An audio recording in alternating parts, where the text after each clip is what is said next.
Talk about a topic: Islam, the misunderstood religion. Islam, the misunderstood religion.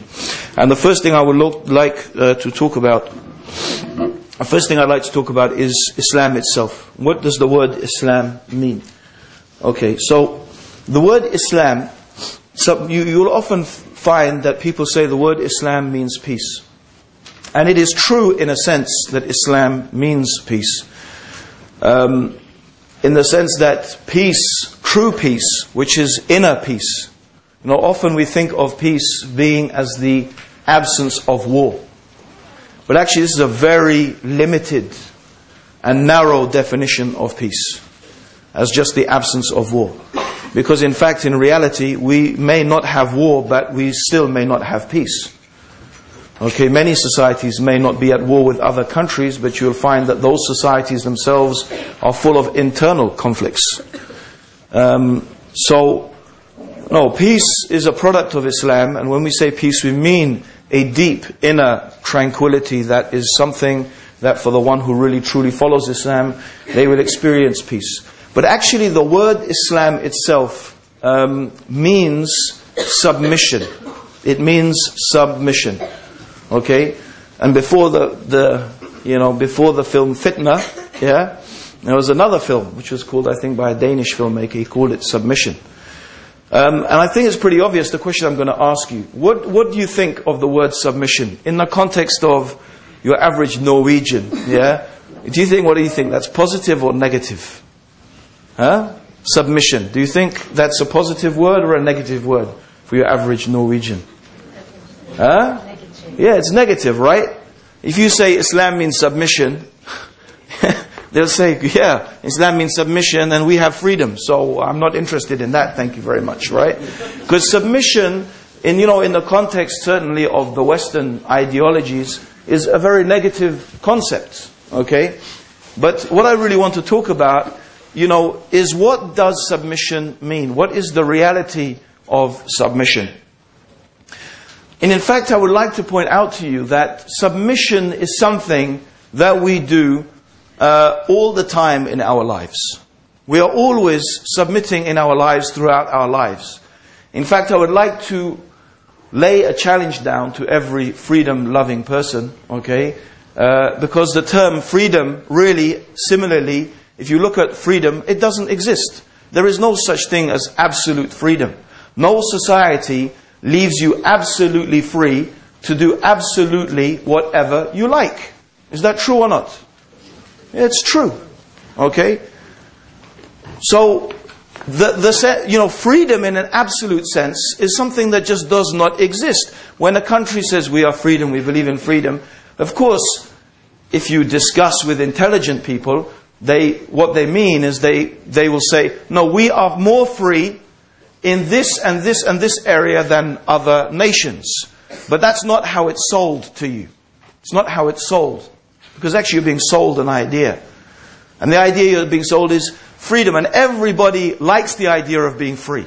Actually, I would say, the ideal is that you could leave everybody absolutely free to do whatever they like, and there's no rules to govern their behavior, and people would just automatically behave in the best way. That would be the ideal, right? Okay? We don't have any laws, we don't have any rules, everyone just behaves in the right way, everyone treats each other in the right way. Yeah? And this would be the ideal situation, right? No government, no control. Okay, but this is unrealistic. There is no historical precedent, really. Maybe some islands, I don't know, somewhere, who have something like that. But human beings, there's not something that we find that human beings have ever been able to accomplish something like that. So all society, all human societies, including this one in which we live, they are trying to strike a balance, right? They're trying to strike a balance between two things. One is individual freedom. One is individual freedom. And the other is limiting that freedom in order to protect society. Because when human beings live together, and we talked about this yesterday, what we need to do as society in order that different people do different jobs and society is able to run and people conform to laws and they obey those laws, what we have to try and do is socialize people. We have to try and get people to buy into an ideal and a concept, a way of living. And according to this, people are given different tasks, people do different duties, people follow laws. And this is the reality. We need those laws. And they limit the restriction, they restrict the freedom of the individual in order to protect the society. And the debate that is always going on in every society, and sometimes it's more obvious than others, how much do we limit? How much do we limit the freedom of the individual in order to protect the society? Yeah? Now this is very, very clear in America and Britain, where we have had terrorist attacks. Okay? So Britain and America, they've had terrorist attacks. And this whole debate has come to the forefront. Because obviously America, especially, used to be very much concerned with, freedom of speech, and many freedoms that people are given. Okay, so American society is concerned with that. But now they have passed a whole series of very, very draconian laws, which is known as the Patriot Act. And these laws, obviously, they restrict the freedoms that people have. So what you have is a statement that's an oxymoron. It's a type of contradiction in terms. In order for us to continue our freedoms, we're going to have to limit your freedom. This is what they say. So in order for us to keep on being free, we have to limit your freedom. And this is the same thing. The debate is in UK. Is that how much can we keep restricting people's freedoms in order to protect our society? Because what happens is we get to a stage where we don't even respect what we consider to be human rights anymore.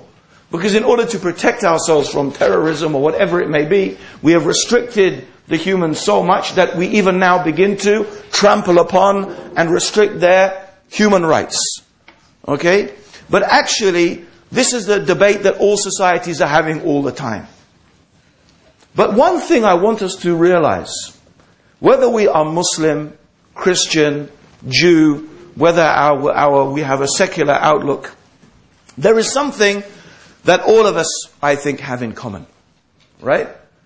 And it's disingenuous for anyone in the press or for politicians, okay, or even to suggest really otherwise. That we all have something in common. The vast majority of us, whoever we are, whatever we are, most of us want to live in a peaceful society and a prosperous society. We are concerned that we want our children to be protected. Okay, we want to be protected. We don't want our goods to be stolen. We don't want our children to be preyed upon. We don't want our women to be raped. Yeah? We don't want people to have psychological problems. Okay? We don't want violence in the streets. We want to be able to live in a society where we can buy, where we can sell, where we can exchange goods, where we can try to live a prosperous, happy life. Now, most human beings, that's what they want. Right? That's what they want. Muslims are not any different. And for anyone to suggest that Muslims want anything different, or that Islam itself as a religion teaches anything different, is at the very least disingenuous. At the most it is perhaps plain evil. When we are talking about Islam, the misunderstood religion, One of the things that I like to point out to people, and actually a documentary maker in England did this. The press in England has actually, over the years, invented pure lies about Muslims. I mean, I am saying pure lies. And one documentary maker, he actually commissioned a university study to look at the news reports about Muslims and to actually analyze them and actually trace down and question the people whom they had been claimed. For example, Muslims want Christmas banned. Yeah? This comes up again and again. Muslims want Christmas banned. In such and such council, in such and such province, yeah, Muslims demanded that Christmas trees should not be such and such, right? In fact, when the journalist went and they actually interviewed the council said, this is absolute rubbish, no such thing happened, right? All that happened was one Muslim was asked to come to a Christmas party and said, I'm sorry, I can't come to the Christmas party or something. And from that was really a total lie. For example, another type of lie is Muslim in hospital demands that his picture is taken down from the wall, right? Okay, I mean, I hear this is something that someone had. Maybe it happened, but there are stories like this which they were discovered were actually absolute fabrications, lies, right? The other thing was Sharia law. Muslims want to implement Sharia law, okay? And then what did they do? They went around, they actually did a poll and they interviewed Muslims and they said, do you want Sharia law in England, right? And they found like 40% of Muslims said, yes, they want Sharia law in England and this and that. So they came with these statistics, okay? And there was a big hullabaloo about Muslims want Sharia law in England, okay? And actually what this journalist did is he took these headlines and all he did, something very simple. He took out the word Muslim and he put the word Jew. That's all he did. He took out the word Muslim and he put in the word Jew. And then he went on the street and he showed people, Jews want their own law. Jews want to be able to practice their own laws. Same headline, but the word Muslim was taken out. And he said, what do you think of this headline? They said, that's very racist. That's anti-Semitic. That's inflammatory. Right? Okay? Jews want Christmas banned. Oh, that they shouldn't say that about Jews, yeah? I mean, all the headlines he went, and he showed them a whole series of these headlines. They just replaced the word Muslim with Jew. And then he went and said, actually, those were not real headlines. Here are the real headlines. And he showed them what the papers had said. And you should have seen the faces of those people, right? Looking ashamed of themselves. Ashamed of themselves, right? I guarantee you, brothers and sisters, and whoever's here is not a Muslim, anything you have against Islam, I can find something worse in the biblical law, which Jews adhere to and they believe in. In fact, there are so many death punishments in the biblical law, I can't remember, I haven't counted them. One of them is breaking the Sabbath. The punishment for breaking the Sabbath is death. The punishment for hitting your parents, according to the Judaic law, is death. Hitting your parents is death. Right? But we don't find anyone going out and, Jews claim that you should kill your parents. Yeah? Jews claim you should slaughter your children for touching their parents. Yeah? And stuff like that. Because quite rightly, I have to say, these type of words and these type of statements, right, are inflammatory. And we all know, and we should all know, where did 150, 200, 300, actually it's a long more time than that. Okay? Actually this type of attitude towards Jews started a long, long time ago in Christendom. But it all ended up after, by the way, a lot of years of massacres of Jews. The Jews were not only massacred by Hitler in the concentration camps. If you look in European history, Jews have been slaughtered throughout European history. Okay? That was just the most nasty and the most dramatic of them. But what came behind the slaughter of the Jews was years and years of propaganda, anti-Semitism. And in fact, if you look at the type of stuff that people are saying about Muslims today, it is exactly the same type of things that were being said about Jews in the past. Exactly the same type of things. Okay? And this, actually, in my opinion, is a very nasty streak that exists within Europeans. Despite all of their claims of tolerance and all of their claims of being open-minded and this and that, there is a very nasty streak, a nasty anti-Semitic streak that runs throughout European history. And this type of propaganda that we find against Islam is just another branch of it. It's just another version of it. The Muslims are the new Jews. We are the new ones that these people with this very nasty streak in them, they have found. They always like the alien, the other, to pick on. In the past it was the Jews, today it is the Muslims. Because fundamentally, for 90% of Muslims, okay, the reality is that they just want to live a peaceful life. They want to benefit from what they can materialistically from society. And in fact, in general, they want to contribute to the well-being of humanity. We want to live peaceful lives for us, our families, and our children. Right? Islam teaches us about how to be a good neighbor, to the extent that the Prophet Muhammad, may Allah's peace and blessings be upon him, he swore by God.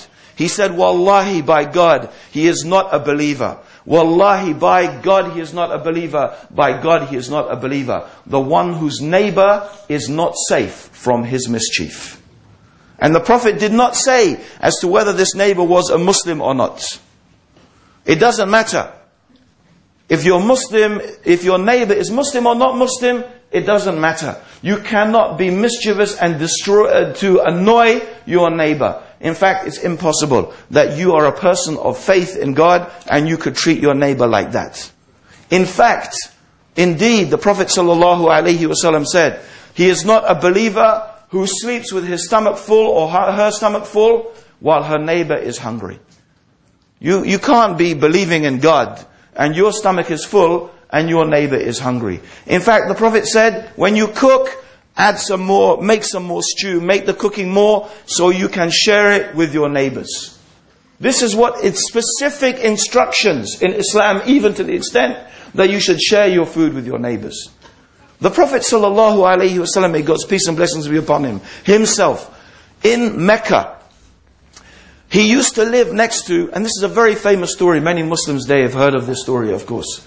One of his neighbors was a Jewess. And she regularly used to throw rubbish on the Prophet, or on the path of the Prophet, when the Prophet ﷺ used to walk down the street.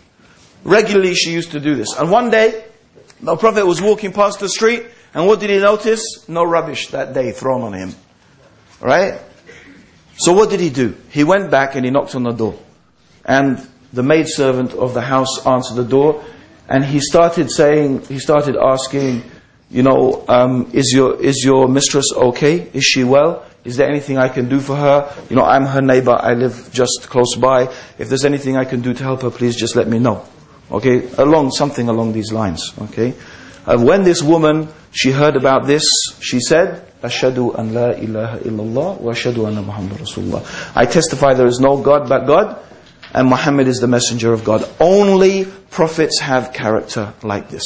So this is how the Prophet Muhammad treated his neighbor. There was a great scholar of Islam, his name was Sufyan al-Thawri.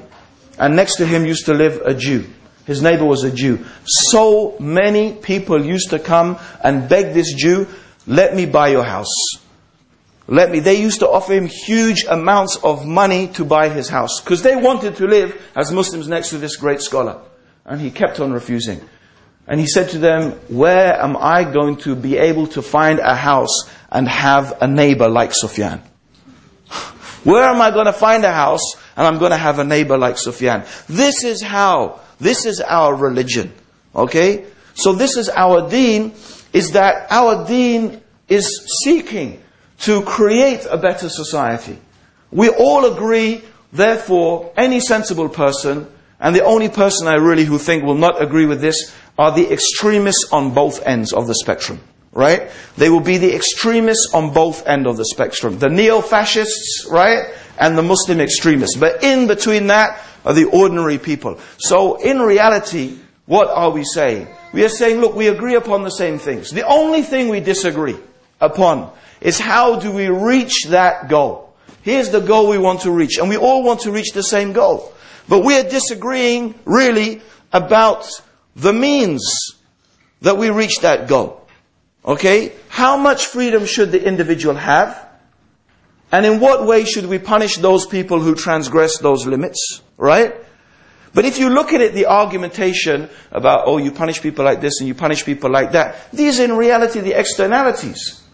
You know, these things are not evil in and of themselves. They are really different goals, different means to reach the same goal, the same destination. Now, it may seem to the eyes of people who live in Norway or England or I don't know wherever at the moment, people may say, oh, these laws that you Muslims have, they are very barbaric. Yeah? And I will admit, from the point of view of someone who's brought up in the West, they seem very barbaric.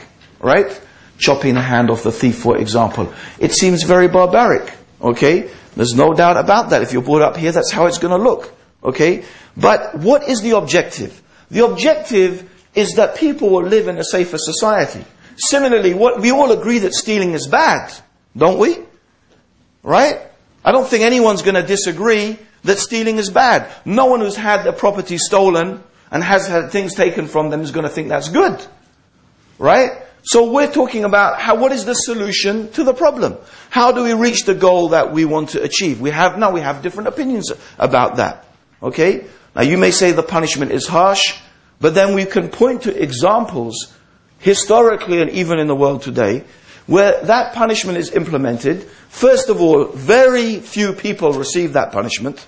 But in spite of that, the society is really, really safe.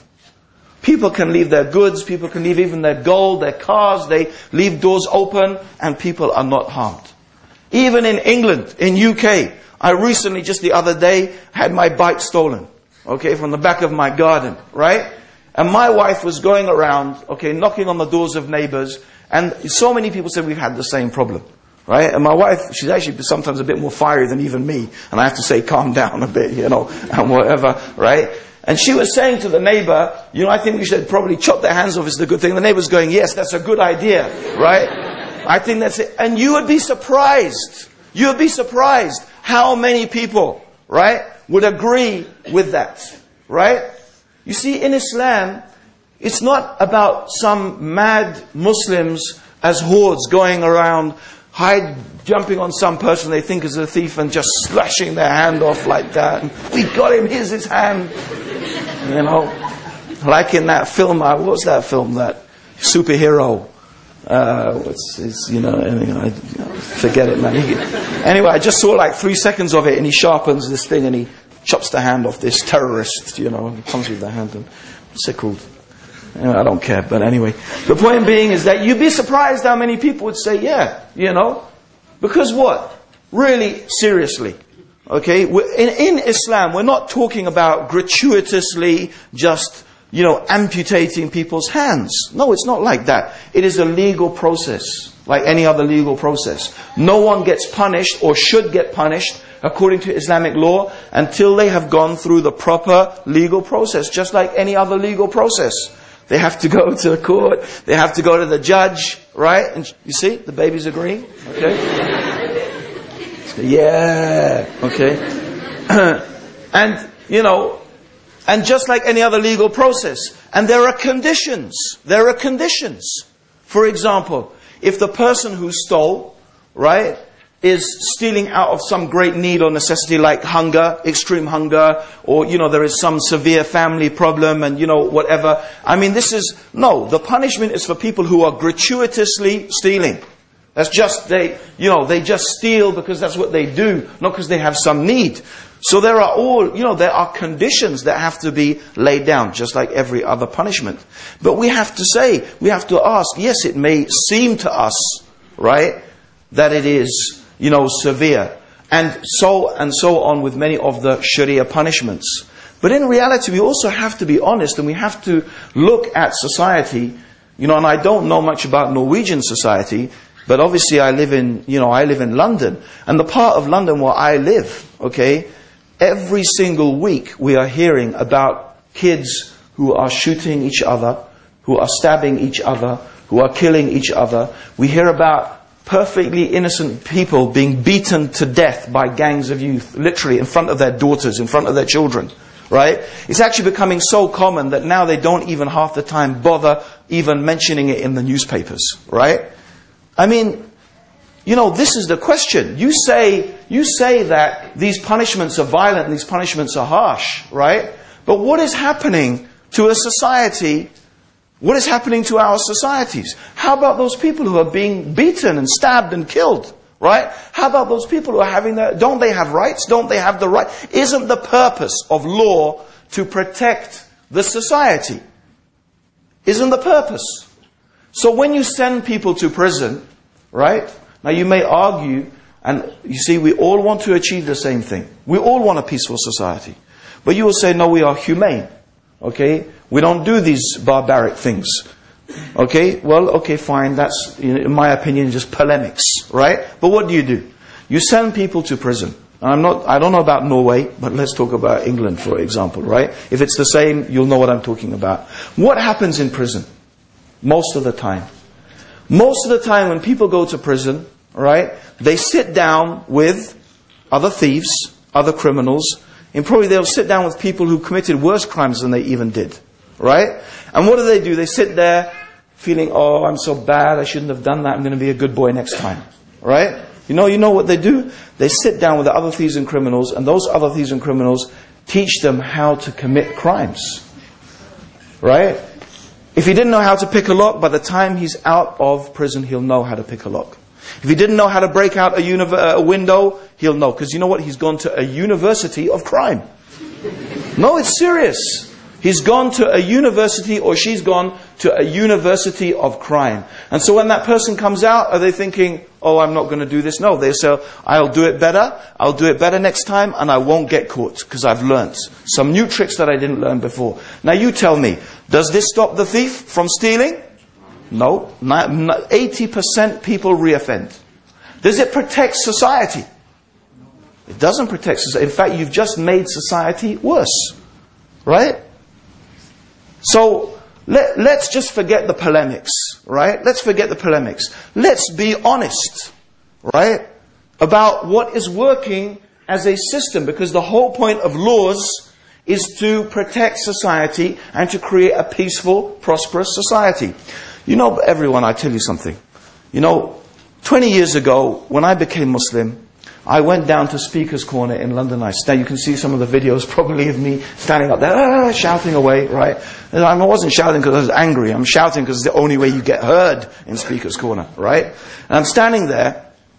And one of the things I used to talk about, right, is the evil of interest, right? The evil of interest and the system and the economic system that is based upon interest. And I used to talk about how the whole interest-based system is controlling. It's a new means to control and colonize the third world. And it's very cruel and it's very evil, right? Because they generate this enthusiasm through the propaganda, through the media propaganda, which we talked about yesterday, right? Who do the media support? Obviously, they write what their advertisers want them to write. Okay, I'm sorry to say, many journalists are nothing more than intellectual prostitutes. Really. They have intelligence, but they prostitute it to whoever is going to pay them. And you'll see, they will change their mind. One day they will be writing this, next 5 years they'll be writing that. Whoever pays them, they'll write for them. Right? And who is their paymaster? The newspapers and the magazines that depend and rely upon what? Advertising. We went through that yesterday. Okay? So, these banks, they create this, not the banks, but the society, through this propaganda, through the media, they go to the third world, they create in the minds and hearts of these people a perceived need for products they actually don't need. But they create that desire. So what do they say to them?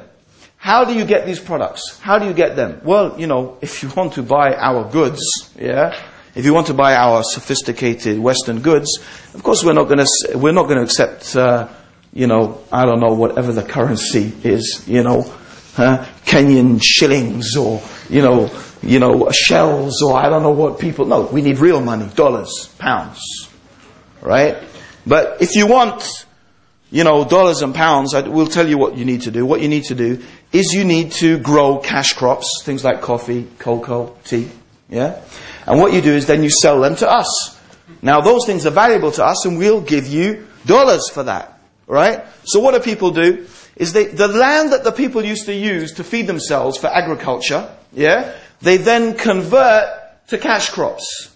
Huge swaths of land being converted to cash crops. But of course what they don't tell all of these poor people is they're telling every other poor person to do the same thing. So what happens, according to the economic system, when you have a glut, right, of any particular product, right? You have an you know, if you have too much coffee, too much cocoa, too much sugar, too much tea, what happens? Supply and demand, right? The cost goes down. The price is less, right? So you have all of these people producing these cash crops, but there's so much of it in the market. So these people who thought they were going to get nice money for it, what do they find? Lo and behold, they're not getting so much money for it. Okay? The money they're getting is less. But they've turned their arable land into cash crops. And now what starts to happen? Their people start to get hungry. The food that the land they used to grow food on, they're not growing food on that anymore. They're growing cash crops. They don't have any food. And who comes along? The great compassionate Western nations. They come along and they say, don't worry, we've got heaps of grain, we've got heaps of food, we've got stuff, you know, you just need to buy it from us, we'll sell it to you. Right? Well, we haven't got any money. Don't worry, we'll lend you some money. Yeah? We'll lend you some money. Right? But what you need to do is you need to make sure that your whole economic system is designed in a way that you can earn dollars and pounds and so on and so forth. So what happens? They get in a vicious circle. They borrow money to feed the people. Right? They need to turn more land to produce more cash crops, but the price of that never meets their expectation. Then they need to borrow more money, and then they have the interest on top of that because it's based upon the riba, until the state that we have in the third world now, that the interest on the debt is actually more than the debt itself. That is total slavery. That is so much more effective than sending armies, right? I mean, why would I want to send my soldiers over there to get killed? Let's just enslave them with debt. Right? And you know what? This is not only happening on an internet, this is happening to you. You. Your average Norwegian, your average they don't feel well, you know, back in the days when I was trying to say, you know, it's the same for you when you borrow money from the bank. You're becoming a slave. It's like feudalism all over again. You become owned by the bank. The bank becomes like your feudal. And when I was saying that, the people are saying, what are you talking about? Right? What are you going on about? Look at the capitalist interest-based system. It's made the world more prosperous. It's made the world more successful. Look at it. It's dominant. And you know, it's like I was talking into the wind. But you know what? If you say to people today, okay, suddenly now, when people have been hit by the credit crunch, when they've seen that the banks they are built on air, when they've seen the reality of what Allah said, Yamhaqallahu riba, that Allah will efface riba, God will, you know, He will make it nothing. And today the world, what is it, 750 billion Bush gave to the banks, right? And then now Obama another 850 billion, right? Where did all that money go? Where did it go? Right? And everyone is suffering. Now you know what? Now when you start talking about the Islamic finance system, that Islam 1,400 years ago had a system of economics that is not based upon interest, that is interest free, that is based upon business and profit and loss sharing. No, suddenly people now are listening. Suddenly they say, yeah, you people have got something to say. Right? Although, you know what? 20 years ago, we were just talking and no one was listening. So the point here is that really, what do we want? We want the same thing. Okay? We want the same thing. We just have different... You see, but as Muslims, we don't believe that we as Muslims have, we're so clever and, we're so advanced and we sat down and we thought these things up for ourselves. Okay? No. The fundamental difference here, the real difference is, we as Muslims believe that what we have is from God. We believe we have knowledge that is from the Creator of the heavens and the earth. The one who created us and knows us. He knows our desires. He knows our needs. He knows human society. He knows how we will react to certain things. He knows how we will respond to certain things. God knows what punishments work and what don't. God knows what environment human beings need to live in to have the most prosperous and peaceful and successful society, and where they can live in the best manner. Because God created us, right? So this is what it is based upon, right? Our belief is based upon that. And that's really what Islam then means, submission to God. We all submit in our life. We all do things. What is submission anyway? Let's examine submission, right? When you submit, what does it mean? You give up something that you want or you desire, right? And you give it up in order to do something that someone else wants and someone else desires, right? Now I'm sure that, I guess that everyone in this room has parents or a parent, right? Or a carer who looks after them, yeah? Or who has had that in their life, yeah? Okay, most of us have, right? Even if we were unfortunate enough to go to an institution, still applies. Now, I'm sure everyone would agree. Doesn't it often happen that your mum and dad tell you to do something that you don't want to do? Oh yeah, of course there is, right? Okay? So, when your parents tell you, do this and do that, or don't do this and don't do that, although you really want to do that thing, right? Or you really don't want to do that thing, but you go ahead and do it. Or you go ahead and abstain from it. That's submission. You're giving up what you want, right? In order to do something that someone else wants you to do. So you're submitting. You are submitting yourself to the will of your parents. Right? Now, there are 3 different ways that people submit. Either we submit, right, out of love. We submit out of love. We submit because we love those people, we love that person, and we want to please them, and we want to do something, and we all do that, right? If you're married, that's what it's all about, right? You don't want to do the washing up, you don't want to do the cooking, talking about the men here, actually. But you know what? Your wife needs help, right? You may not want to do it, but you do it. She asks you to do this, to fix that, to fix this, but you go ahead and do it. Why? Because you love your wife. Right? You love her. You love your kids.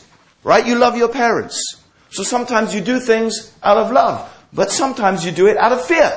Sometimes you submit out of fear. Why don't we break the law? Why don't I just park my car? Why don't I park it in the middle of the street? Right? I used to do that in Egypt. Literally. Right? You park your car in the middle of the street. You go to the policeman. And you said, here's wahid guinea.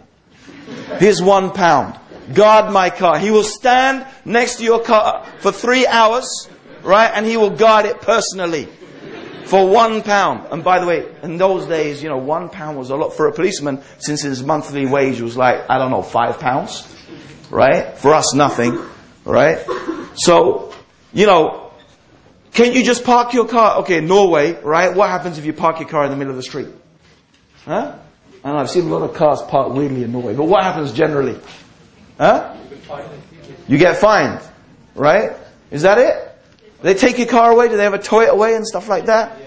I don't know, maybe people are really chilled out in Norway, right? But in England, my God, any little infringement, your car is parked on a yellow line, this or out of the zone, that's it. Ticket, towed away, clamp, right? Sometimes the fine you have to pay is more than the price of your car.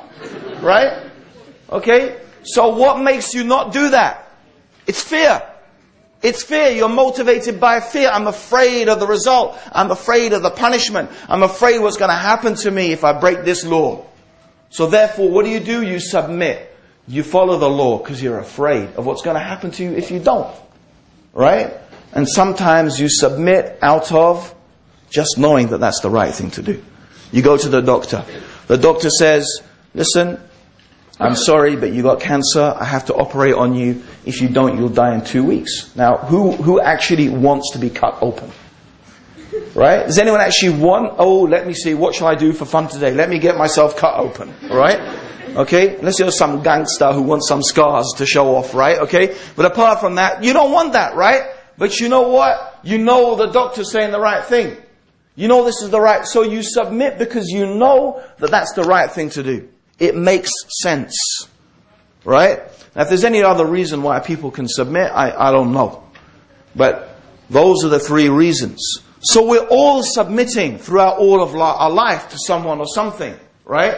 You never, in fact, I will challenge you to find a single moment when you are not submitting to someone or something. I mean, you can't, because as a human being, you have to submit to your biological desires. You have to breathe. Your heart has to pump, blood around your body. You're always submitting to someone or something. You just never escape it throughout your life. So submission is the reality. Of course, there's some things we submit to by choice, because we choose to submit or not to submit. Right? So we're all submitting. But what is Islam saying? Islam is saying the one that we should submit to really, in reality, is our Creator, is God. Because whoever you love, God has more right to your love. Think about why you love people. Think about why you love your parents. Think about that. Well, God created your parents. God created your wife. God created your husband. Whatever it is that you love, God created that. So surely you have more reason to love the one who created those things than those things themselves. So God has the most right to your love. So therefore, surely doesn't God have the most right to your submission? Doesn't He have the most right that you should give in? Right? To do what is pleasing to Him? To please Him? Yeah. See? Agreement. The one that counts, the baby. Okay? And how about fear? Yes, fear. I'm not going to shy away from it. I'm terrified of God. Whatever most terrifying thing you can think of. The most terrifying pain. And, I don't know who's been in pain. Any woman who's given birth to a child knows what pain is, right? And they say gout is more painful than childbirth, right? It's like gout is like a rheumatism, severe form. So we've all experienced pain. How about emotional pain as well? Loss. You know what? And that pain's a reality in the world, right? So that pain, whatever that pain is, similarly, that's something God has control over. And God can subject you to even more pain if He wants to. Right? If He wants to remove it, He can remove it. So yeah, I'm afraid. You should be afraid. God has more right that you should be afraid of Him than anything else. Right? And how about intelligence? How about wisdom? How about following something because it's wise? Well, God is the most wise. He knows everything. If I'm going to decide to submit to something because it's sensible and it makes sense, then God has more right that we should submit on that basis. God's knowledge is perfect and ours is imperfect. So this is the logic behind the essence of Islam. I don't think that any person would argue with the logic of it. Right? The Quran actually says, if this book is from God, if this book is from God, who else but a fool can reject it? So, from the premise, at least take the premise, that if the Quran really is from God, surely any sensible person would agree, right, that the only choice we have is to do what the Quran says. Right? If it is from God, and we can argue about whether it's from God. And see, this is the point. People argue, your religion says this, your religion says that, it's got this punishment, it's got this thing, it says you should treat this person in that way. Right? But you're missing the point. Because for the Muslim, it's all irrelevant in a sense about these details, right? Because if we believe it's from God, if we believe it's from the Creator, right? Then that's what I have to do. I have to submit myself to what the Creator teaches, to what the Creator says. That's what it's about. And it may or may not make sense to me. But surely I can recognize that God understands me better than I understand myself. And I'm sure how many people in this room, it's happened to them in their lives. Right? There's things your parents have told you. I mean, anyone who's got kids know that. Don't do that. But how many kids, even 10-year-old kids, think they know better? Right? Let alone if you've got a teenage son. Right? Or daughter. Right? You know, you're trying to tell them, you know, don't do this. It's just not the right thing to do. No, they know better. You don't know what you're talking about. You don't know. Right? You haven't lived the life that I've lived. Right? You know, you don't know what it's in the street like that out there. Right? Yeah. Because as we're facing all the things, man. Right? It's like, okay. You know, and then what is it? You know, Dad, you were right. Can you get me a lawyer to get me out of prison now, please? You know? Yeah, you were right. So, I mean, it's all happened to us, right? I think we've all done that. True or not? Right? So if that's true, just between human beings, how about God? Isn't it possible that you might think you know better? Right? But in reality, you don't know better. God knows better. Right? So our question as Muslims is this irrelevant. You can go on and on about Islam this and Islam that, and your punishment this, and your Quran this and this. Our question really is the Quran from Allah or not? We believe it is. And we think we can prove to you that it is. I mean, when I say prove, we can give you evidence that I don't think any sensible person would reject that evidence. Right? So this is the question. Right? So this is what our religion is based upon. We surrender ourselves to the Creator. We surrender ourselves to God because we believe that knowledge, that thing that God has given us is from the Creator of the heavens and the earth. You know? And God knows best. God knows best what degree of fear is it that you need. What threat of punishment is the right threat of punishment in order for a person to stop stealing? What threat of punishment do you need in order to stop people committing adultery and fornication? And how bad is that? And what is the impact of that on society? You may think it's nothing, right? You may think that it's nothing. Because some things, and then that's another thing you can all experience, sometimes you don't only find out until a long time, even until it's too late. And then you say, oh, if only I had known that in the beginning. Right? You only find out, it's not that everything, right, straight away that you realize, oh, that was the wrong thing to do. No, sometimes you only discover that it was the wrong thing to do after a long time. And this is the thing that God knows the long-term effects. God knows what is going to happen over the long time. Sometimes even we human beings don't live long enough. We don't live long enough to be able to see the effect of something could happen 2 generations ahead. Or 3. And our human experience doesn't allow us even to collate that. But God knows that. God knows the effect, right? Years down the line, right? Of allowing this particular thing that is considered a sin. You let people fornicate, you let people, participate in certain acts and so on. But you may think, what's the harm? It is, this and that. But you only sometimes know the harm down the line, when it's too late. I'll give you an example. If you listen to some of my talks about women in Islam, and I gave a talk about this in England just recently. They might put it up on YouTube so you might catch it. Right? And for those who like a bit more tough speaking from me, you'll find it there. Right? Look at this so-called enduring revolution of the Western world, the liberation of women. Okay, no doubt, right, that women in the West previously have been extremely oppressed, right? They weren't allowed property, or when they got married, right? Until today, by the way, most women, they get married, I think, in Norway, they take their husband's name, yeah? They become, Mrs. Svensson, right? Or whatever, right? Okay, and, she wasn't that before, but now that goes back to, right? Not long ago when women literally were owned by their husband. When she got married, her property automatically became her husband's property. We forget, right? We forget that. Before, it's not long ago that women had no say in the society. Right? They couldn't vote. They couldn't inherit. So they were very restricted. So there's no doubt, in contrast to that, what women experience today in the West is really good. But, I'm talking about, talk about, going back to the issue of long-term effects, right? You see, this is the short-term thinking. In the short term, the Western world, in general, thought that women's liberation is a good thing in the perspective of getting women to work.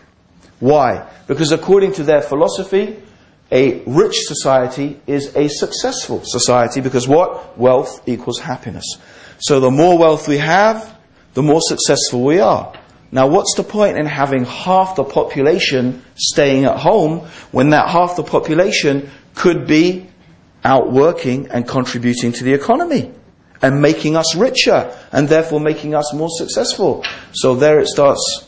No, women, you don't want to stay at home. You need to come. You need to work, right? Why do you want to stay at home? You're going to be a slave, chained to the sink, slave to your husband, slave to your children, whatever.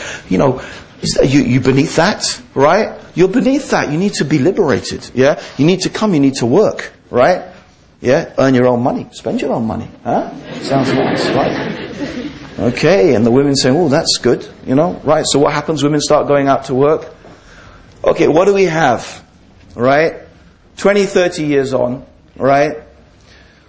Some economist starts figuring out, oh gosh, we've got a problem. You know what the problem is?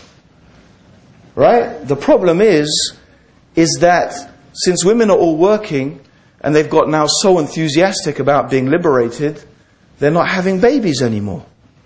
And what happens to a society where you stop having babies? If no women have babies, what's going to happen to your population? You're going to die out. Right? You're going to die out. And lo and behold, the Western world, like a light bulb, oh dear, our populations are dying out. It's true. No, it's true. And you know it's true. Right? I've got some real sincere advice for Norwegians. If you're afraid about Muslims taking over, have more babies. Yeah? Plain and simple. Right? But you know what? I tell you the simple truth, they won't do it because they're too addicted now, right? They're too addicted. But you know what? This is the short-sightedness. You'd think it was really sensible. Women stop having babies, population dies, oh dear, problem for our country. But no, money, money, money. Let's improve our economy, right? It's ridiculous. It's so simple, right? But that's it. You only discovered that 2 generations. And you know what? Economists now, they realized that when 30% of your population reaches the age of 65, which is retirement age, the economy of your country is no longer viable. Because the amount of money you need to spend on pensions and caring for old people exceeds the amount that your economy can generate. And that is exactly what is happening in Europe now. Right? And believe me, I want to tell you, brothers and sisters, yeah? They say, oh, we let you Muslims come here. Right? We let you come here. And you don't even respect our ways. Right? Yeah? Rubbish. Right? They need you so bad. Right? They need you. They need new people in order to repopulate the country and continue the economy. That's what they need. Right? That's what they need. Right? And they would love to have white blonde people like them. Right? But the problem is, Eastern Europe has a worse population problem than them. Right? Their demographics are even worse. Generally, in the industrial countries in Europe, they don't have enough people to repopulate. Okay? And England is an exception. You know why England's an exception? Because the immigrants are having more babies than everyone else. That's why. Right? So don't be fooled by this, oh, you better be grateful, right? Take off your hijabs, right? Anyway, you'll just fall into the same problem that they've fallen into. You'll get liberated, we'll stop having babies, and then we'll die out, which is maybe what they want, I don't know. Right? But anyway, the point being, apart from, the silliness of it all, right? Apart from the silliness of it all, the fact is, all I'm trying to illustrate by all of that, right? Okay? And it actually goes back to my point. Anyway, to finish that, what I'm trying to illustrate is how you can think short term and you'll only realize when it's too late the mistake you made. Right? But you know what? If we'd only followed the guidance of God, right? And you know what? You don't even need to be a Muslim. It's there in the Bible as well. As Christianity used to teach that. Go forth and multiply. Christians used to be concerned with having lots of kids because that's not what because that's what God said. They didn't know about economics. Right? They didn't know about economic theory. They didn't know about population demographics. They did it because what? God said do it. Right? It's the same. Right? But you leave the guidance of God for the limited, very limited, confused notions of human beings and see what you end up with. Right? And this is by no means, by the way, I want to counter something. I am not saying that women shouldn't be educated. Actually, women should be more educated than men. And the reason is, because the one who teaches the children and who imbibes with them morality and who teaches them and the future generations are the women. Okay? Women have skill sets that men do not have. Vocabulary, with me being the exception, okay? They have vocabulary skill sets, okay? They have the ability to communicate. And that's actually why in many places in the workplace women do very well, is because they have very good communication skills. Okay, and we live in a society that's very much not industry based anymore, it's communication based, right? But those skills are built there by Allah. Actually, it's interesting, in some of these things, even if you believe in evolution or you believe in God, you actually come with the same result. You come with the same result. You know, evolution will tell you that women are, biologically programmed for that. And actually we believe that Allah created them. So the result is the same, right? And so this is the thing. We believe, that Islam has the wisdom. Islam is not saying women can't work. And Islam certainly does not say that women should not be educated. And, anyone, I don't care how big his beard is, right? Goes around saying that women should not be educated and we should blow up their schools. He is mad. He is insane, right? However, I don't really necessarily believe, in fact, I don't really believe what I read in the newspapers at all, right? But that's certainly not from Islam. Women should be educated because they need to teach the next generation. That's very, very important, right? Okay? And so Islam is really encouraging that. Okay? And Islam has this division of labor. Okay? That's right. God has made men the maintainers and protectors of women. It's the division of labor. And it's actually the most efficient way. For Homo sapiens succeeded primarily because they divided labor, according to evolutionary theory. And Neanderthals failed because they didn't. Neanderthals failed because basically men and women did the same thing. Homo sapiens succeeded because they divided labor between men and women. Right? Check it out. Interesting. Which makes, European heading towards Neanderthal times, right? Okay? So, according to their theories. Okay? So, brothers and sisters, the point being, all I'm trying to illustrate is the benefit and the wisdom of following the guidance of God in our affairs. Okay? So, this ultimately leads us to conclude, right? That the real question we have to ask, the reasonable question that needs to be asked, okay, is what is the best way for us to reach the goals that we all have? We have the same goals. Right? Now Muslims are quite happy to live in Western society, and we will be good citizens and we will obey the laws of the country, and by and large, that is exactly what our religion teaches us to do. Right? It may not be God's law, but God tells us that we have to respect those laws in the country in which we live. And we have to respect the government, and we don't believe in violent revolution, right? Okay? If we believe in changing society, it's by changing people's opinions and people's ideas about what is the best way to do things. Right? This is the process, this is the way that, inshallah, the religion of Islam teaches us. Right? But you find, and this is what you find with the Prophet. In the time of the Prophet. The Prophet ﷺ, he engaged the people, he talked with them. But it was not the Prophet and the Muslims who started fighting. They were not the ones who started fighting. It was the non-Muslims who started torturing and killing and imprisoning and making the life of the Muslims terrible. In fact, they put up this for 13 years. It was so bad and so severe that many of them had to flee to Abyssinia, a Christian country, because of the difficulty that they were being put through. So the Muslims didn't start it. That's not our way. We don't. Right? This is the reality. And I think that, really this is something that should be reflected within the Muslims. So, as well, my brothers and sisters, really I want to give you all a piece of advice. I want to give you all a piece of advice. Okay?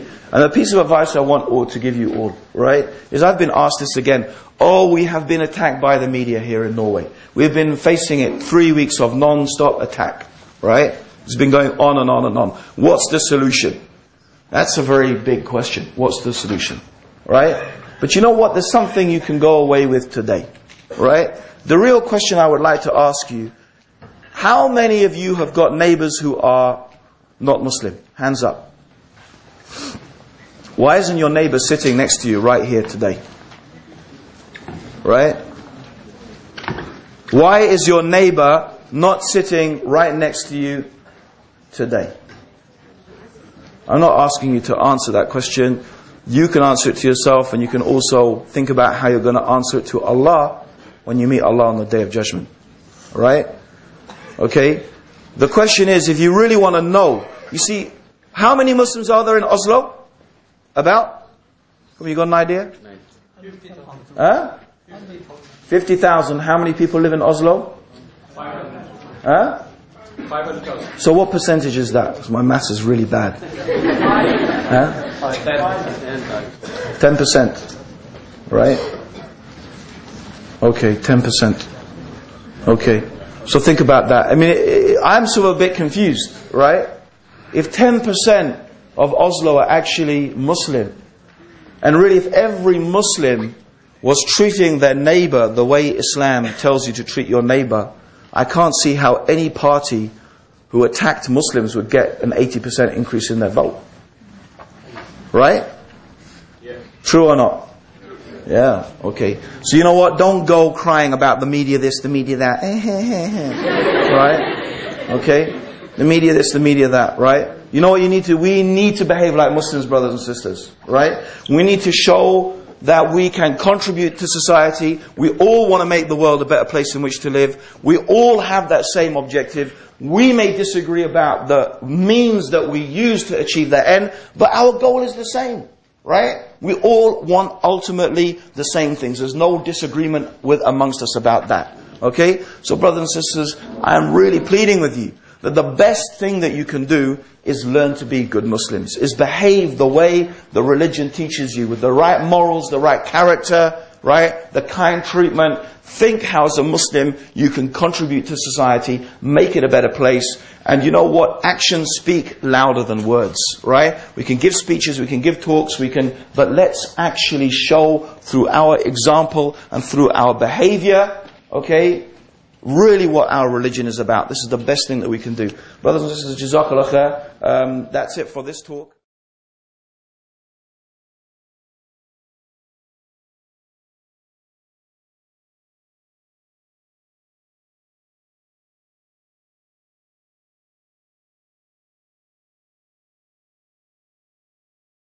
Assalamu alaikum. Wa alaikum assalam. Today we are divided into groups like Shia and Sunni.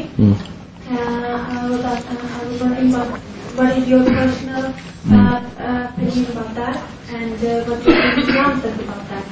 And what about those people who says, I'm not Sunni or Shia or anything else, I'm just Muslim who believes in Allah, Muhammad sallallahu alayhi wa sallam and Quran?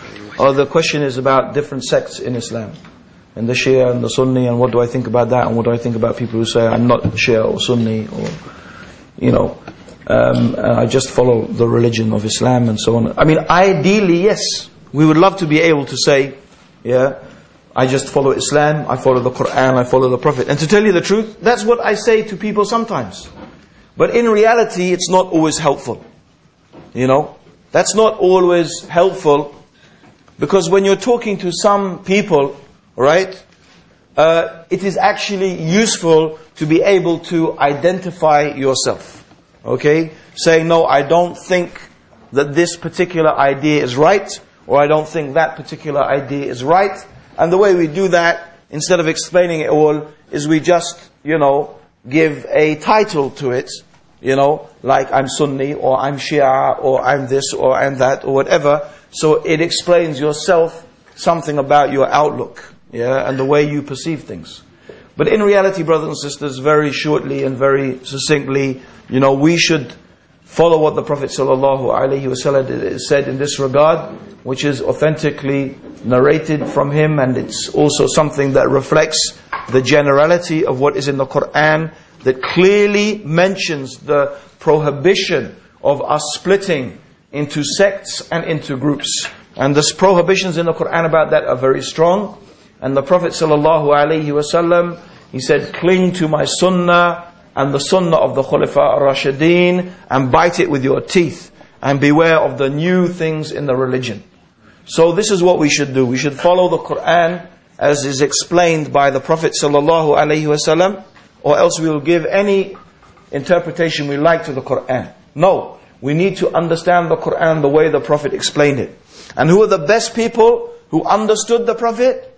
The people who lived with the Prophet ﷺ. They saw the Prophet pray. They were with ﷺ, the Prophet, when he fasted, when he made Hajj. So when he lived the Quran, and they saw that. So they are the ones who really understood what was meant best. And so the best of them were the Khulafa ar-Rashideen, meaning Abu Bakr and Umar and Uthman and Ali, first of all, but all of the companions, especially those of knowledge, like Abdullah ibn Abbas, and Abu Huraira and Abdullah ibn Mas'ud. And, these are some of the scholars from amongst the Sahaba. So if we look to their guidance, if we look to their understanding, this is more likely that we are going to find the right understanding of Islam. And that's really what we should try to emphasize on. And if we all did that, then I'm not saying there will not be any differences. Of course there will be differences. What is important is to understand the difference. What is important is to understand the differences that are permissible, and there are some differences that are permissible, and there are some that are not. There are some differences that are a product of permissible interpretations, and there are others that are not. That is really important to understand the difference between those two things. Because we have to follow the guidance. Now if I'm the only one, and I don't mean this, people take this in the wrong way, but what I mean to say, if there's only a few of us following that guidance rightly, and everyone for whatever reason is not, I don't let go of the guidance to just join the big group. No, I have to follow the guidance. Alright? So this is something very important. Inshallah, and Jazakallah khair for your question, sister.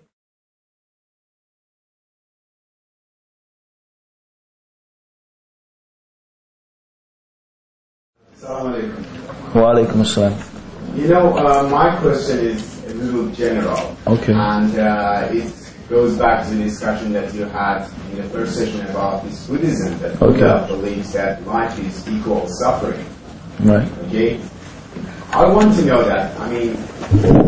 Whenever I complained about my life since I was a kid, I heard this from my parents, especially my mother, that we are here in this world. We were condemned to live this world, and we are condemned to suffer, because of the deed that our forefathers, like Adam and Eve, did, and they ate that fruit, whatever it was, wheat or apple. And the thing is that, there are 114 times the term Bismillah ar-Rahman ar-Rahim was mentioned in the Holy Quran. What I cannot understand is that, first of all, I am an evil person. I know myself better than anyone else. But still, and there are a good amount of people that I hate. And I hate them from the bottom of my heart. And the thing is that, but still, if I observe with my eyes that they are suffering or being punished because the thing that they did against me, I would not accept it. So my question to to you is that why this God, which is so merciful, so kind, so dear, and so great, okay, He, first of all, hates people, okay, and for the second, He also enjoys punishing them in the afterlife, okay, and why could He not forgive the sin of our forefathers, Adam and Eve, for just eating an apple or whatever? I mean, if He's that great, then... Okay, I think we get the idea, brother. Yeah. Okay. Yeah.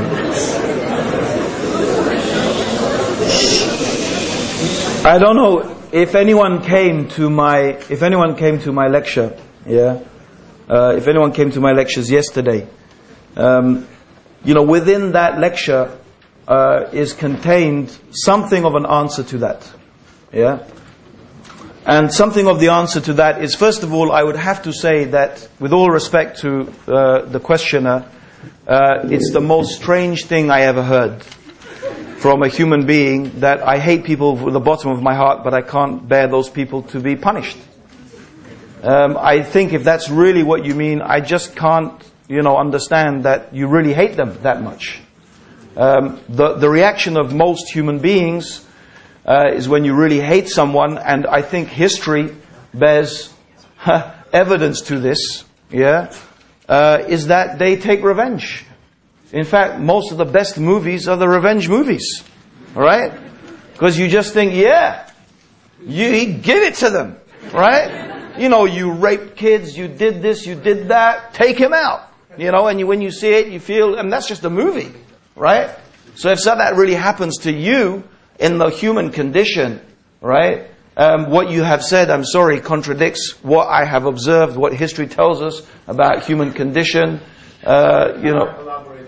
No, you can't, because we'll have a long discussion between you and me. Okay. Secondly, the second thing is that your mother taught you something wrong. Okay. So maybe there's the root of a problem there, right? If you're brought up with a wrong idea from the beginning, what comes from that may be a wrong idea. Okay? You see, no, Allah subhanahu wa ta'ala did not create, suffering. Life is a test. Yes. Life is a test. Okay? So this is the reality. And sometimes the test is not suffering. Sometimes the test is in pleasure. In fact, the worst tests sometimes are from pleasure. Right? Why did the Prophet ﷺ said, I don't leave a greater test for the men of this ummah than the women? Huh? Well, it's because, there's such suffering, well maybe, but, it's because of the pleasure of the woman. Okay? So not all the life and the test of life is from suffering. Okay? But we have to go back and we have to say, and listen, what we follow is this. As Muslims, what we believe is this. We ask the question, is there a God or not? We talked about this yesterday. The argument, and the brother has only reflected that argument, is the argument of the atheist, which they put forward is an emotional argument. The argument about suffering in life and so on and so forth is nothing to do as to whether God exists or not. Yeah? It's got nothing to do as to whether God exists or not. Right? We talked about how do we know that God exists. We went through that. I can't go through that all again. Right? Then we asked the next question. Is the Quran from God or not? And is Muhammad the messenger or not? Now, really, some people could look at this world, and by the way, they have, and they have said that the God of this world is a cruel God who loves punishment and torture and this and that. Right? And even you will find the way they worship the God is by doing these type of things. Right? So some people may have reached that conclusion, but it doesn't mean that there is not a God. We have to go back and we have to say, is there a God or not? Okay? And we can say yes. How do we know there's a God? Because we live in an organized, systemized universe, and the most, sensible explanation is that there is a creator. But then if we want to answer these questions, why? Why is the world like this? Why is there suffering? Why are these things? Why is this? what is going to happen, okay, after we die, then that's not knowledge that we can get from our intellect. We can't. That's only knowledge that you can understand from revelation. That's only knowledge you can understand from revelations. Only if God tells you, this is the reason you have been created, this is what is going to happen when you die, and this is what we believe the Quran contains. If Allah subhanahu wa ta'ala punishes people in hellfire for eternity, and to say that God enjoys it, I don't know exactly where that's from, okay? But certainly, if Allah punishes someone, and He will most certainly punish people with the most terrible and severe punishment, more than we can even imagine. And the people will stay there, khalidina fiha. They will never come out of the hellfire. Right? Where God will roast their skins and recreate their skins and roast the skins so they can taste the punishment. And that's the way the nerves are. If you get burnt once, it's a scientific fact.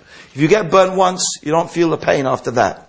So Allah will create the skin again so they can continue to experience the terrible pain. Right? So yes, there is no doubt the hellfire is a punishment even beyond what you can possibly imagine. But if Allah punishes anyone in the hellfire, that is most certainly because they deserve it. And I'll tell you the other thing. It's because they chose that. They chose it. Allah does not pick people up and just throw them in the hellfire randomly. This lot, that lot, paradise, hellfire, this and that, whatever. Like we throw cards on a table or something like that. No. Right? People who go to hell go because they chose to do that. They chose to take that path. They saw it clearly. They knew this was the path to hell, and they continued upon that path, and they chose it. They knew that's what they were going, and they chose that. They got what they deserved. Right?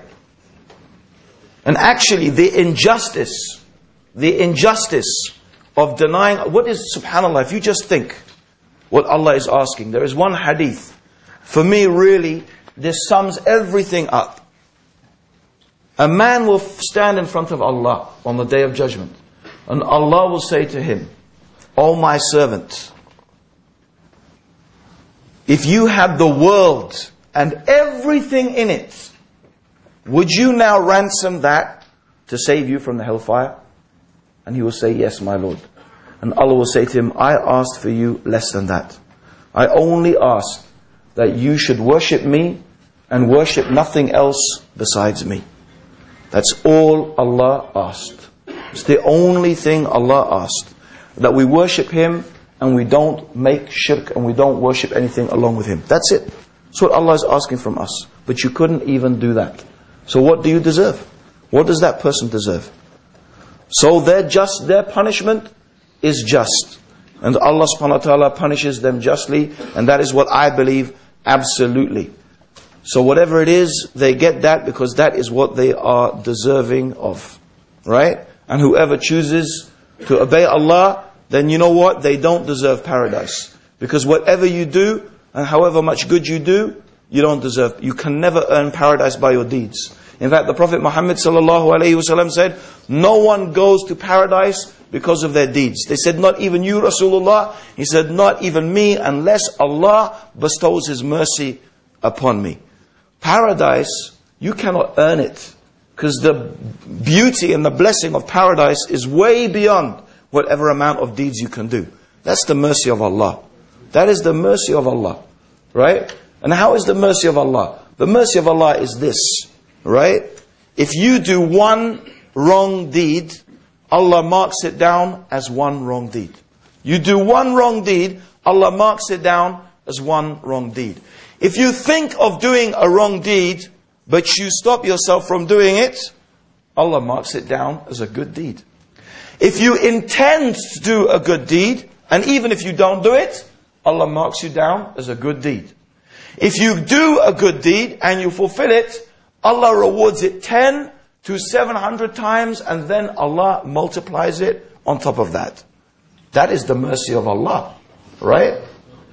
And then you know what? However many sins you do, Whatever you do, even the Prophet ﷺ, he said, if your sins were as great as the heavens and the earth, the heavens and the earth, my God, our galaxy, it's 10,000 light years across, our galaxy, and it's one of millions in the known universe. But if your sins were as big as the heavens and the earth, and you were to ask Allah to forgive you, and you are not making any partners with Him, not only would Allah forgive you, but He will actually give you good deeds nearly as great as the evil deeds that you did to replace it. That is the mercy of Allah. That is the mercy of Allah. So, you know, brothers and sisters, what does the person who turns away from that mercy, what do they really deserve? You know, Allah is the most just. This is what I believe, brothers and sisters. And Allah is the most merciful, He is the most compassionate. He forgives those who seek forgiveness. So all of us, brothers and sisters, let's turn to Allah right now. Let's make tawbah for our sins, because we've all got sins. And let's ask Allah subhanahu wa ta'ala to forgive us for all the evil that we have done. Ameen ya Rabbil Alameen.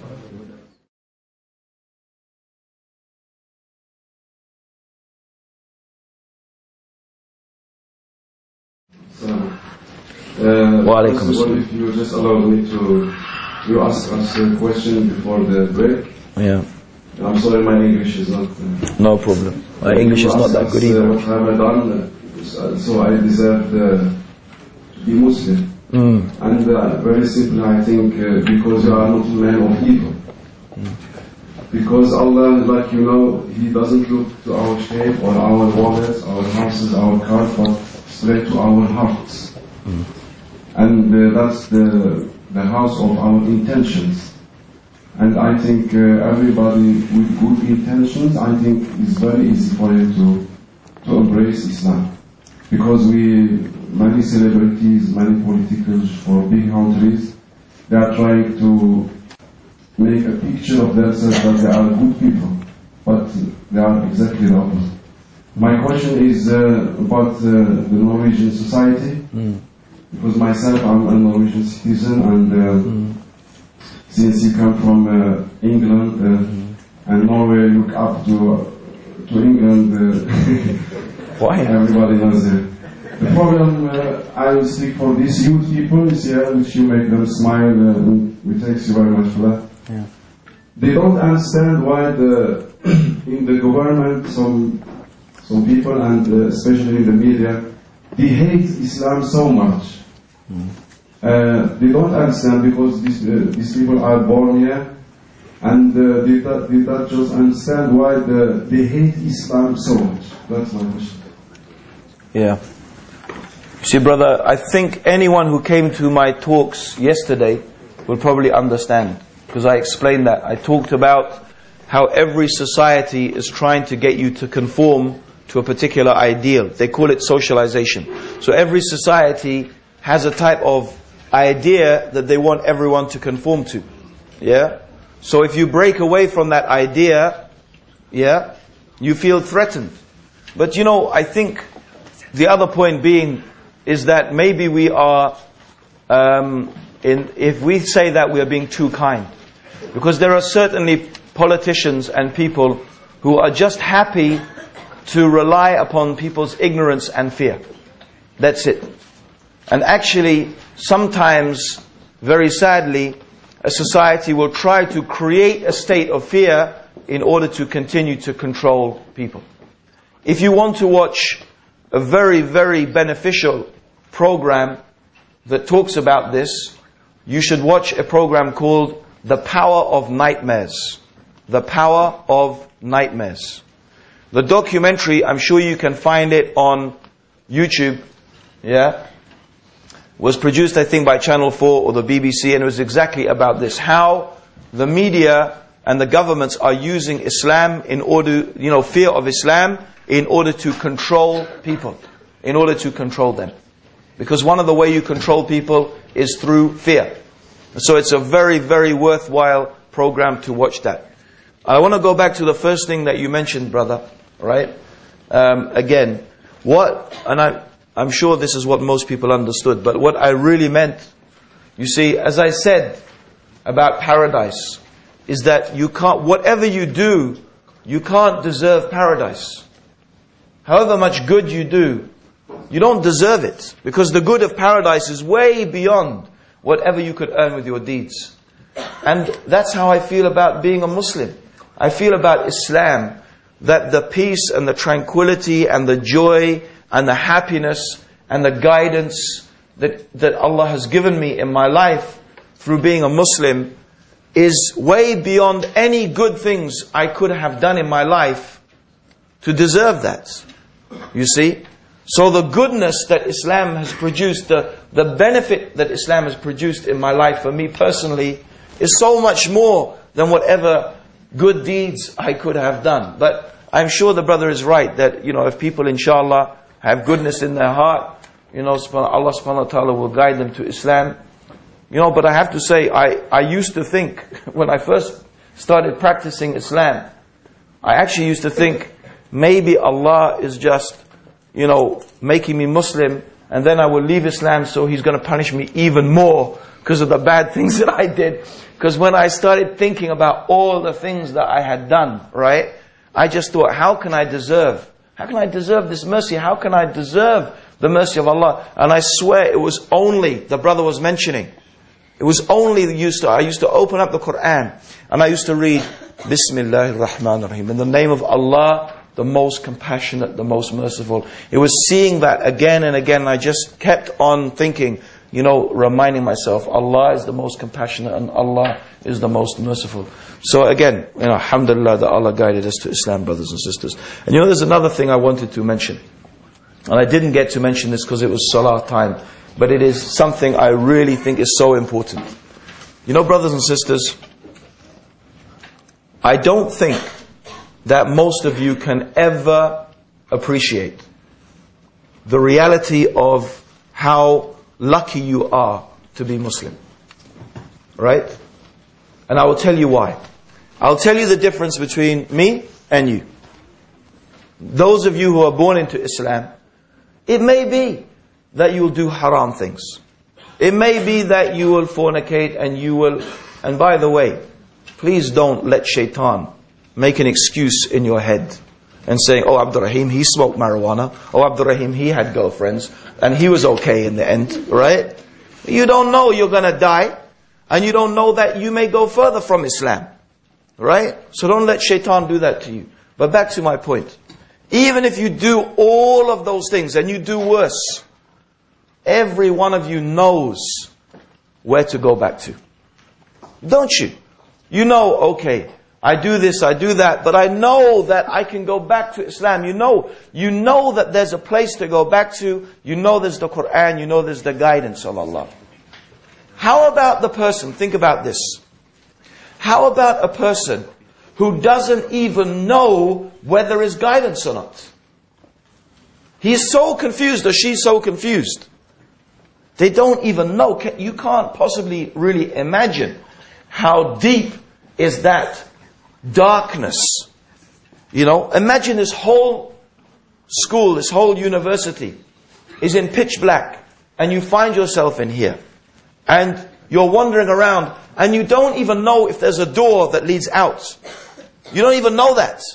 Do you think that's the same as the person who knows that somewhere there's a door, and if I get that door, I can step out? What if you don't even think there's a door? What if you don't even know there's a door? How is the despair of this one just compared to the confusion of the other? So this is the darkness of someone who doesn't even know that Allah has sent guidance. He doesn't even know there's an answer. So alhamdulillah, the blessing really of Islam for that one is so really, subhanAllah, when you find it, you appreciate it. Because you really find that, alhamdulillah, there is that way that you have found that Allah subhanahu wa ta'ala has guided us.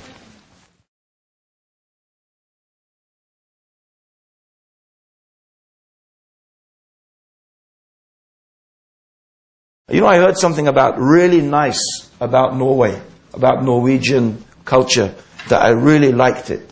When I was looking at all those statues, the statues of all the people naked and the kid. I was thinking as a side point, that little screaming kids reminds me a little bit of Norwegian politics right now. Right? Because really, honestly, for someone to say, yeah, that Muslims are taking over because they want halal food and separate prayer rooms, reminds me of that little screaming kid. Right? And honestly, that's the sort of stuff you'd expect from, the kindergarten, yeah? You probably say, is that how you say it? Yeah? Okay, you don't expect that from mature, grown-up people.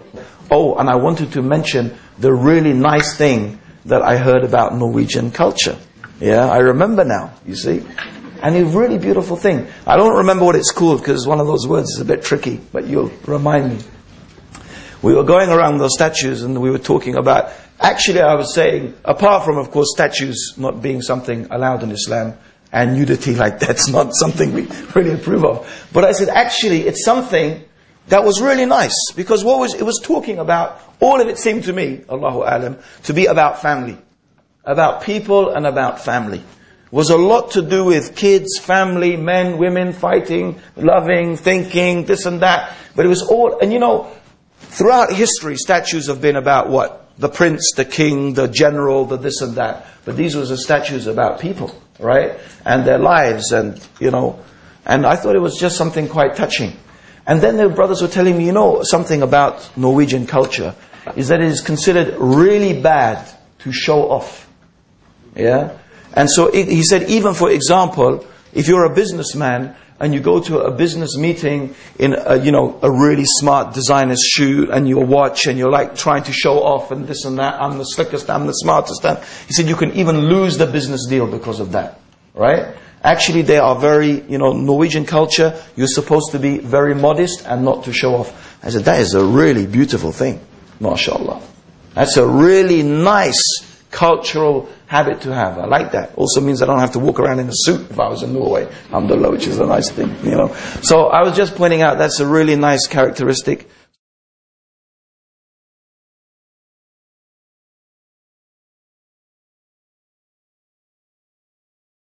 This is the last question. The last one, please. Oh, and it's written down. I can't believe this is the question you've asked, the last question. Ya Allah. Now that we live in modern days, how can we marry more wives and still say it's fair?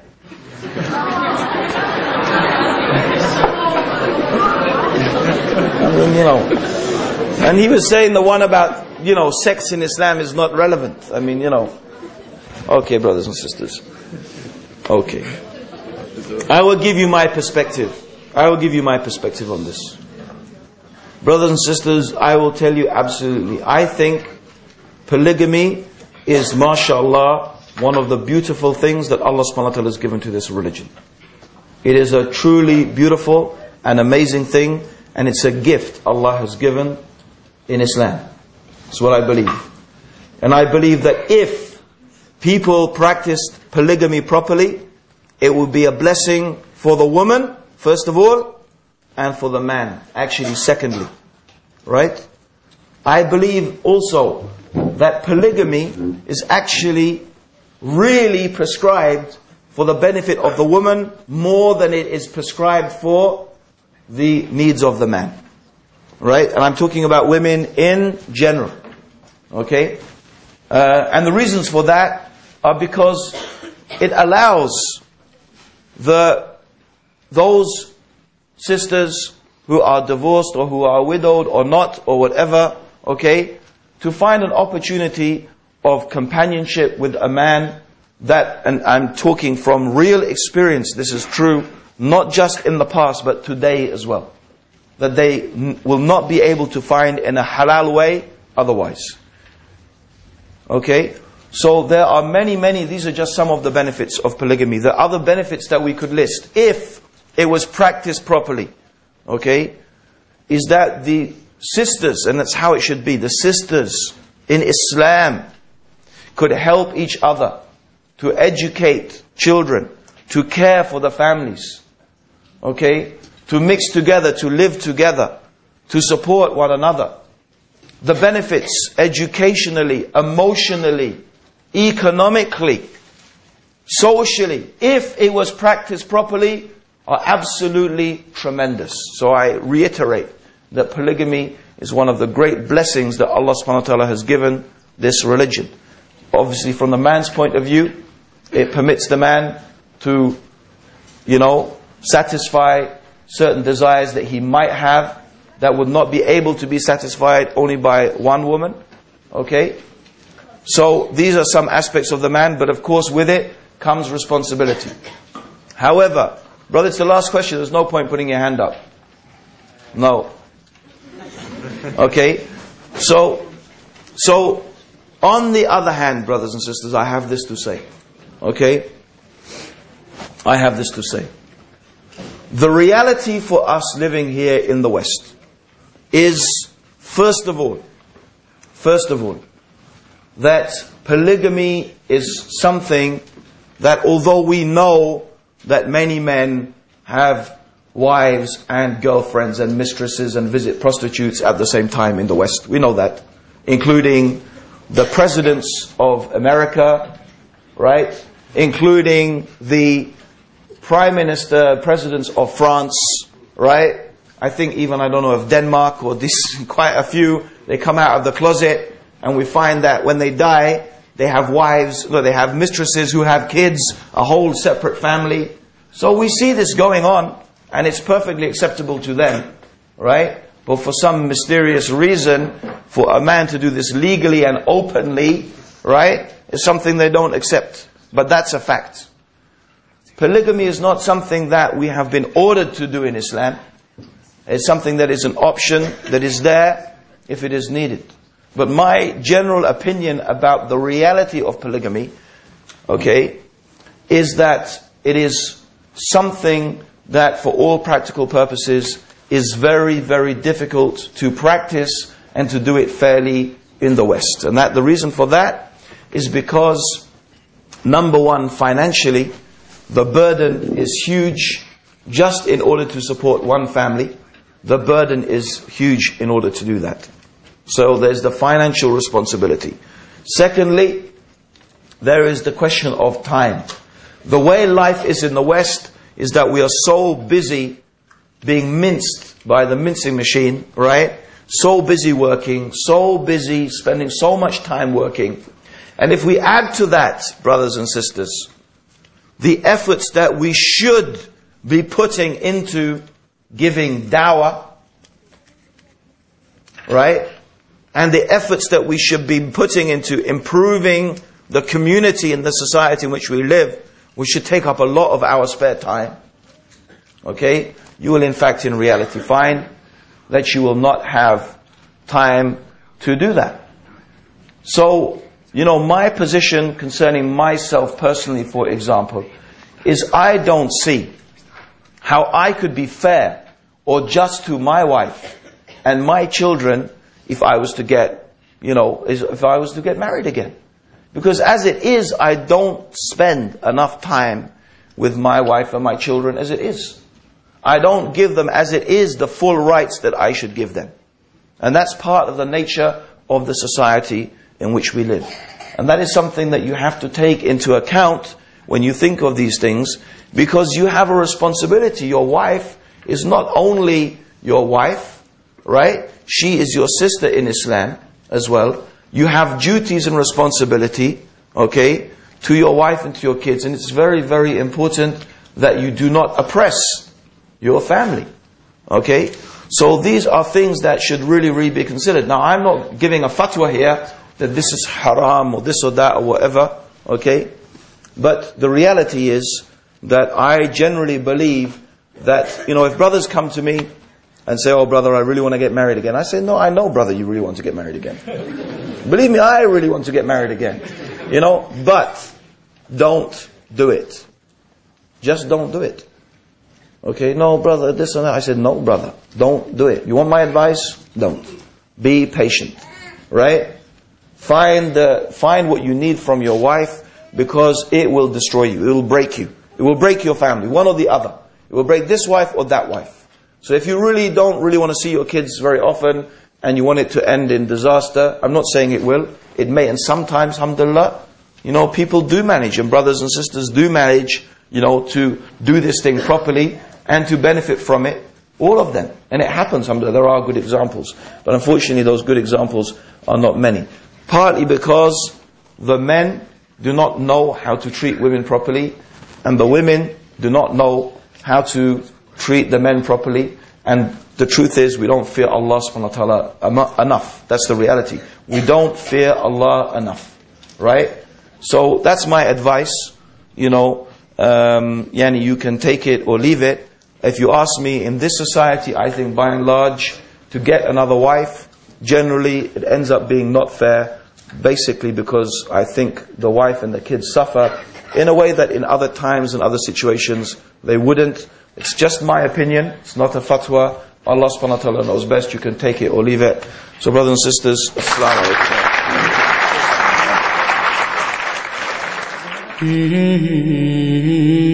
alaikum.